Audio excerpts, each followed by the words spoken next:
El asunto del hombre escarlata por Julian Kelman. Título original: The Affair of the Man in Scarlet, publicado originalmente en Weird Tales. Volumen 1.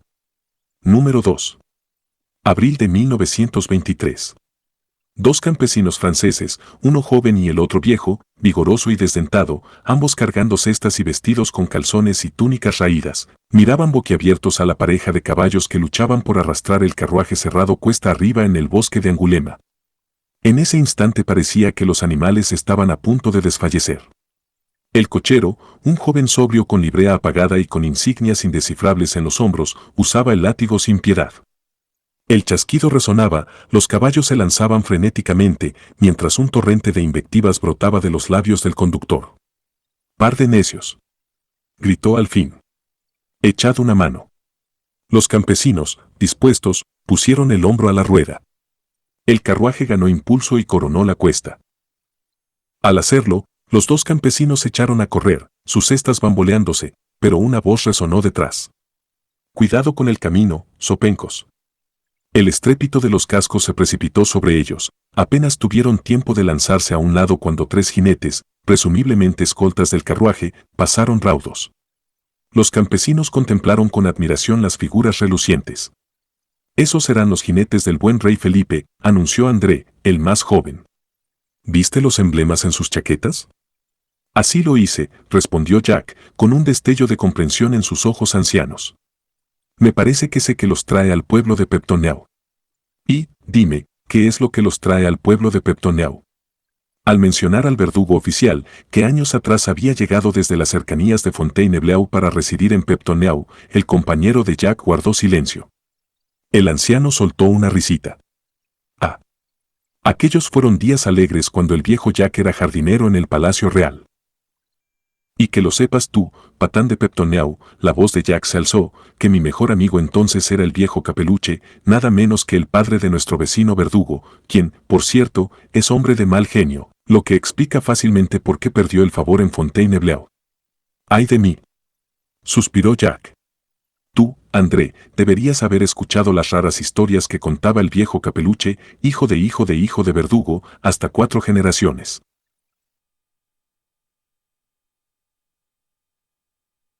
Un hombre diestro con la espada, por cierto. Estaba el duque de la Tremouille, a quien el viejo Capeluche condujo al cadalso y permitió comenzar el Padre Nuestro, pero cuando el noble duque llegó hasta «Et nos inducas in tentationem», lo había recitado tan lentamente que el buen Capeluche, perdiendo la paciencia, blandió su hoja y dio un tajo tan limpio que la cabeza, aunque separada, permaneció en su sitio, mientras de los labios continuaba la oración: «Sed libéranos a malo», hasta que el fiel Capeluche empujó el cuerpo y la cabeza rodó. «Un brazo prodigioso, se puede decir», prosiguió Jack, «pero también un arma prodigiosa, la misma que ahora descansa con los Capeluche en Peptoneau». El viejo Capeluche me contó que en una ocasión, cuando Madame Bonacieux, una famosa dama de compañía, ya muerta, que los santos la guarden, llevó a su bebé a su casa, la espada repiqueteó furiosamente en su armario, lo cual era un presagio de que el niño algún día moriría por esa misma espada, blandida por el brazo de un Capeluche, a menos que en ese mismo momento Madame Bonacieux permitiera que el cuello del bebé fuera pinchado con la punta de la espada hasta que brotara sangre. ¿Y permitió Madame Bonacieux tal cosa?, preguntó André, curioso. «No lo permitió», respondió Jack. Se rió en la cara del viejo Capeluche y salió corriendo de su casa, y entonces el anciano se enfureció, jurando que algún día al niño le sería cercenado el cuello por la famosa espada. Mientras conversaban así, el viejo Jack había ido guiando el camino por un atajo a través del bosque, lo que pronto los llevó, jadeantes, hasta el pueblo, delante del carruaje y los caballos. El pueblo de Peptoneau era pequeño, con menos de 1000 habitantes, sus casas eran de piedra y estaban construidas muy juntas, al modo gregario de los latinos. La más llamativa de estas edificaciones, en su uniformidad, era una situada cerca de la plaza central, pintada de un rojo brillante. Bajo el claro sol de aquel día de julio del siglo XIII, la vivienda destacaba como un verdadero faro, y hacia allí, sin prestar atención al leproso que pasaba en dirección contraria, sin dedos, sin nariz, con la campanilla de su cuello tañendo lúgubremente, los dos campesinos avanzaron complacientes, descalzos. Un individuo alto, enjuto pero bien fornido, con chaleco de cuero y ceñidor, se hallaba recostado frente a la casa roja. Con ojos cínicos observó la aproximación de los campesinos. En 5 minutos, M. Capeluche, anunció Jack, algo sin aliento, llegará un carruaje con jinetes. ¿Y tú, viejo gallo, vienes corriendo desde tu recolección de bayas para contarme ese pedazo de chisme famoso? Sí. Soy un viejo gallo, y muchos años han pasado sobre mi cabeza, monsieur, pero es una cabeza que no está destinada a ser cortada por un capeluche ni por el hijo de un capeluche. Tunante, replicó el verdugo. Cada día doy gracias a la Santa Virgen de que la delicada destreza de un capeluche no esté reservada para los cuellos peludos de canalla como vosotros. ¿Quién sabe?, respondió Jack con firmeza, acerca de la calidad o cantidad de pelo en el cuello de quien se acerca en ese carruaje. El gruñido que escapó del verdugo delató su interés. Se inclinó para mirar el camino. ¿Qué quieres decir con eso? El viejo Jack se permitió una sonrisa desdentada. No era frecuente que un aldeano de Peptoneau lograra alterar la ecuanimidad del gran hombre, cuyos privilegios de oficio le permitían exigir diezmos de pueblos y monasterios con la misma rudeza que un príncipe o un varón. El carruaje, monsieur, prosiguió el locuaz Jack con satisfacción, va acompañado de 3 escoltas, son hombres del divino Felipe, monsieur, recién regresados de las guerras necias, y llevan en los hombros de sus túnicas la señal de la cruz, junto con un halcón en pleno vuelo. Interrumpió rápidamente el verdugo. Así es, M. Capeluche. Un halcón en pleno. Y ved, el gran hombre mismo está en pleno vuelo. Si el verdugo en verdad se había precipitado hacia el interior de su morada, su ausencia fue breve, pues regresó al instante, cubierto con una capa escarlata que le llegaba hasta las rodillas.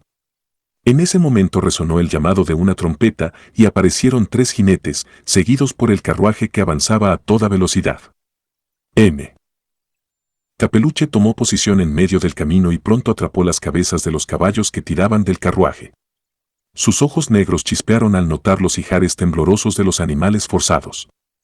«Alto honor me hacéis, M. le Verdugo», exclamó el cochero, saltando al suelo y golpeando con las palmas sus calzones para librarlos del sudor. «Ningún honor para ti, hijo llorón de un asno», replicó Capeluche, con aspereza. «Oíd al hombre escarlata». El más alto de los jinetes, un joven de aire despreocupado cuyas facciones finamente cinceladas y delicadas vestiduras proclamaban su sangre noble, se acercó al costado del carruaje, desbloqueó la puerta y la abrió.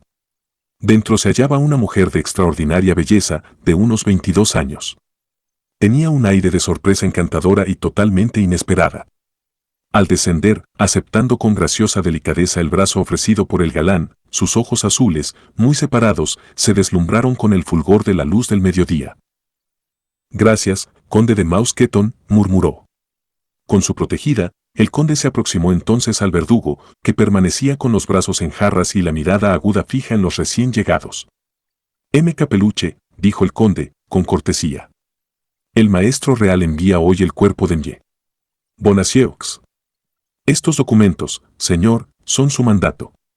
Sírvase examinarlos de inmediato». «El presagio. El presagio», clamó una voz desde la multitud de campesinos.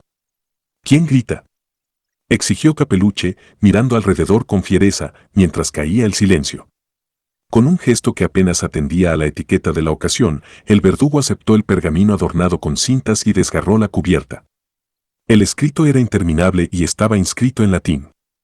Sin embargo, una ojeada a la familiar cláusula de, por tanto, al final le informó rápidamente de su comisión y sin decir palabra se volvió para entrar en su casa. «Un momento», dijo el conde. El verdugo se detuvo, frunciendo el ceño. «¿Dónde, M. Capeluche, hemos de alojar a la prisionera mientras tanto?» Una sonrisa sardónica apareció de pronto en el rostro de Capeluche. «En Peptoneau, conde de Mousqueton», dijo, «debe usted comprender que desde los días de la peste no ha habido posada». La mirada del hombre escarlata se desplazó entonces hacia las estructuras ruinosas y desocupadas a ambos lados de su propia vivienda. «Estas son las únicas casas vacías en Peptoneau, su abandono, en verdad, se debe a que se hallan junto a la Morada Roja. De estas 2 puede elegir libremente, señor». La multitud se dispersó. «Jo, jo», intervino una voz familiar. «No habrá cabello en el cuello de M. Bonacieux que embote el filo de la buena espada de M. Capeluche». Ya casi oscurecía cuando el joven conde, tras la descortés recepción del verdugo, logró disponer alojamiento adecuado en una de las casas desiertas para su protegida. Al despedirse de ella por la noche, parecía haber tomado una decisión y estaba a punto de hablar, cuando ella se le adelantó. «Sois muy amable, en verdad, M. Lecomte», exclamó, con alguien en tal desgracia. La amabilidad, ye. Bonacieux, surge fácilmente cuando se contempla la belleza en la aflicción. Ye. Bonacieux sacudió la cabeza con reproche. «Ah, Comte. Para alguien cuya existencia está limitada por un pedazo de pergamino a 10 horas, la ocasión no parece propicia para simples cumplidos. La ocasión, mademoiselle, no es del todo desfavorable si se consideran todas las posibilidades». La mujer lo miró rápidamente. ¿A qué se refiere exactamente el conde de Mousqueton? El joven francés paseó por la habitación, mostrando signos de tensión. Luego comenzó a hablar con rapidez. «Lamye. Bonacieux, algunos de nosotros sentimos en la corte, ha sido maltratada tanto por el rey como por el delfín. El rey, por su dureza gratuita, y el delfín, por su. El conde vaciló. La mirada aguda e inteligente de la mujer lo interrogaba. «Proseguid, M. Lecomte», lo animó. ¿Se permitirá a un simple conde hablar con franqueza del príncipe? Por supuesto. Entonces me atreveré a decir, por la falta de conocimiento y perspicacia del delfín. A pesar suyo, un rubor se deslizó por el rostro de la mujer. «Ah. Sois ingenuo», exclamó, dolida. «Cruelmente ingenuo». «No, mademoiselle. No es ingenuidad en estas circunstancias, pues tengo un plan definido para derrotar las maquinaciones del cardenal». La mujer lo miró asombrada. «¿Pero cómo?». Empezó. «Escuchad, mademoiselle. Todos, al parecer, incluso el rey y el delfín, han olvidado el antiguo estatuto merovingio, que dispone que una mujer condenada a muerte puede, si el verdugo está dispuesto y capaz de casarse con ella, salvarse. Ahora bien, M. Le verdugo, aunque un patán, tiene al menos la ventaja estratégica temporal de ser célibe. Solo resta que vos cautivéis la fantasía del caballero y, ¿quién sabe?». El conde miró entonces con interés a su hermosa prisionera. Ella sonreía. «Muy ingeniosamente pensado, M. Lecomte», dijo, «y vuestro interés en mi causa es halagador. Pero ¿no es la muerte misma preferible a la vida con ese patán de manos ensangrentadas, como esposa cuyo único contacto con sus vecinos sería de noche, cuando vinieran furtivamente a comprarle horrendos amuletos con los que maldecir a sus enemigos? Ah. ¿Pero quién ha dicho que M. Bonacieux estaría obligada a soportar la vida con un verdugo?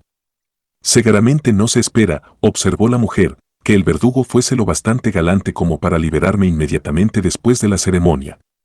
Una breve carcajada escapó del conde. «No temáis eso.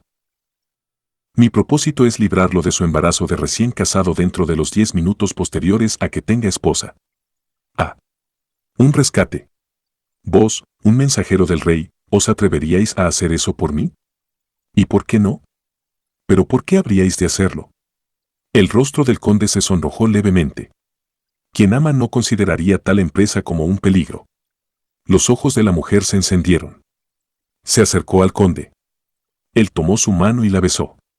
«Confiad en el conde de Mousqueton», susurró. Era ya tarde cuando el conde salió de la casa prisión. El pueblo parecía dormido, pero alguien más, además de él, estaba fuera. La figura de un hombre con capa salía de la casa vecina. «Camináis tarde, M. Capeluche», dijo el conde. «Pero está bien, pues M. Bonacieux desea hablar con vos». El verdugo se detuvo bruscamente para mirar fijamente a los ojos del joven noble. El gesto fue insolente. «¿Está M. Lecomte?», preguntó con frialdad, lo bastante en la confianza de su bella prisionera como para aconsejarme qué es lo que desea. «El hombre es de acero», pensó el conde, con ardor. «Lo mataré aún». En voz alta dijo: «Tengo alguna idea, M. Capeluche. Pero no puedo aludir a ello». El verdugo guardó silencio. Un examen más detenido del mandato, prosiguió al fin, muestra que es curiosamente indefinido en su relato sobre el delito del que M. Bonacieux ha sido culpable. El conde rió con facilidad.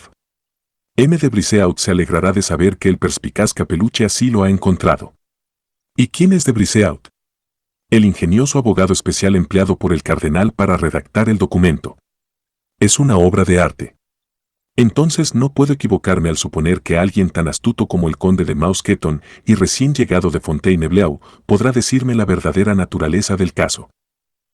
El joven noble pudo sonreír en la oscuridad ante la sagacidad de aquel extraño hombre de sangre. Es una pregunta apropiada, M. Capeluche, respondió. Que sepáis, pues, que nada menos que el propio Delfín abriga los más vivos sentimientos hacia mí. Bonacieux. El cardenal, sin embargo, por medio de sus espías, pronto se enteró de la pasión del príncipe y en privado le amonestó, alegando que la desmesurada unión pondría en peligro la consumación de sus proyectadas nupcias con Catalina de Austria, lo que, a su vez, podría enredar a las dos naciones en guerra. Pero el Delfín resentía la intromisión eclesiástica. Esto despertó la ira de su eminencia, quien de inmediato acudió al rey Felipe. El resultado final es que el Delfín ha sido enviado en una tediosa expedición a Sicilia, y yo he recibido la orden de entregar la bella persona de Mie. Bonacieux a vos para su decapitación. Los dos hombres reanudaron su andar. ¿Y pensáis entonces, dijo el verdugo, que esto explica tanto la ambigüedad de la fraseología del mandato como el hecho de que Mie Bonacieux sea traída aquí en secreto en lugar de ser dejada en manos del verdugo de Fontainebleau? Sin duda, M. Capeluche. El verdugo se apartó bruscamente, como un hombre cuya mente se ha decidido de repente. Una luz aún ardía en los aposentos de Mie Bonacieux y él golpeó la puerta. ¿Quién es?, preguntó la mujer. Alguien a quien deseabais ver. Entrad, M. Capeluche. Mie Bonacieux se sintió en verdad sobrecogida por la expresión sombría del hombre que ahora permanecía sereno, estudiándola, pero no dio muestra alguna. En cambio, sus ojos brillaban y era una visión de hermosura mientras se reclinaba en el diván que le había proporcionado el conde. Un asunto desagradable, para ambos, M. le Verdugo, comentó ella. Hay muchas personas en vuestra posición que así lo considerarían, concordó el verdugo, sin rodeos. No voy a disimular, M. le Verdugo. No deseo morir mañana. ¿Es por esto que me habéis mandado llamar? La mujer rió. Sí y no, monsieur, respondió. Hace poco se me mencionó que una antigua ley sigue vigente y tiene cierta relación. Se detuvo, mirando con fingida indiferencia al verdugo. El conde de Mousqueton es un hombre muy astuto, observó Capeluche, secamente. ¿Qué dice él de esa vieja ley? Que parece una lástima desaprovechar una oportunidad perfectamente legítima tanto para realizar un acto humanitario como para derrotar las maquinaciones de un entrometido cardenal italiano.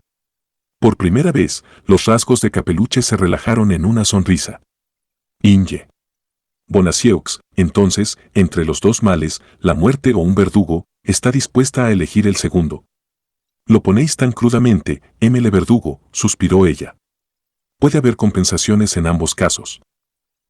Si, por ejemplo, el verdugo entrega su celibato a una mujer hermosa, no es inconcebible que ella, a su vez, le entregue sus joyas. ¿Con condición? Con sincera sorpresa, Mie Bonacieux alzó la mirada. Vuestra perspicacia es gratificante, monsieur, exclamó. La condición, sugerida por vos, es que inmediatamente después de la ceremonia Madame Capeluche sea liberada y se le permita viajar de regreso a Fontainebleau con el conde de Mousqueton. Los ojos brillantes del hombre decían mucho o poco. Se acercó a la bella reclinada. Mie Bonacieux, dijo. El estatuto merovingio sigue siendo ley, siendo, de hecho, el mismo mandato que guía mi mano en vuestro caso. Por un instante se erguió sobre ella. El abate Kerouac, añadió con dureza, nos casará mañana, 5 minutos antes de las 7 de la tarde, la hora fijada por el mandato para vuestra muerte. Poco después de las 6 de la tarde del día siguiente, el viejo Jack salió furtivamente del bosque de Angoulême y se puso a caminar justo detrás de un hombre vestido con un largo abrigo negro ceñido, cuyos faldones le llegaban hasta los pies. Este individuo avanzaba con dolorosa lentitud por el camino hacia Peptoneau. Durante un minuto Jack lo siguió en silencio, con su viejo rostro de cascanueces lleno de astucia preliminar. Luego se adelantó. «Es un buen día, buen padre», gritó. Sorprendido, el anciano lo observó. «Sí, un buen día, Jack, tú, desalmado», respondió con la voz apagada de los sordos. Pero la clemencia del clima no es para el deleite de la joven belleza de Fontainebleau que ahora se hospeda en Peptoneau. El abate Kerouac inclinó la cabeza. Era sumamente sordo y no había escuchado. Jack juró con fuerza. A todo pulmón gritó, mal tiempo para aquella que muere a las 7 de esta tarde por la mano de M.